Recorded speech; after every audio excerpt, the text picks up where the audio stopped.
So we bring in Nigel Farage, former UK Independence Party leader, former European Parliament member, and now a host at GB News. Nigel, great to have you with us today. So I know that you have said that these are dark days for Europe, and you believe that the Allies poked the bear when it comes to Russia. So it appears that the bear is responding, at least from some corners in Russia, with some pretty strong language about even taking out the UK.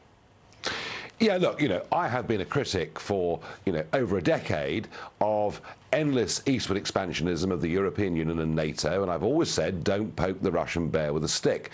We have made mistakes, but, if I provoke you, if I behave badly towards you, well, you can say some bad words back to me, or you can turn really violent on me. What I'm saying is this: none of our mistakes justify the actions that we're now seeing in Mariupol and other places like that. And frankly, to see those appalling television shots from Russian state TV last night, I mean, never at the worst moments of the Cold War, even during the depths of the Cuban Missile Crisis, never ever have we seen direct nuclear threats made by one side against another. And it says to me there is something now very, very wrong at the heart of the Putin regime, whether it's him, whether he's seriously ill, he's obviously on steroids, there is a thyroid problem, whether his mind's been affected, I don't know. But frankly, we're now dealing with somebody who is totally out of control. And yes, I know Ukraine has its faults. That isn't the point. Russia is threatening to wipe the British Isles off the map.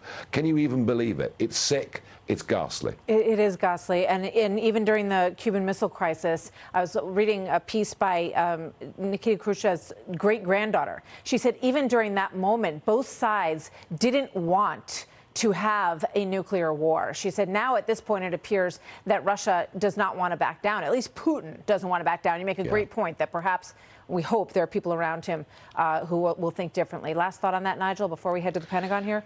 Yeah, I always thought that Putin was a rational player, an unpleasant man, but a rational player. I now think he's an irrational player, and it puts the world perhaps in the scariest place it's ever been.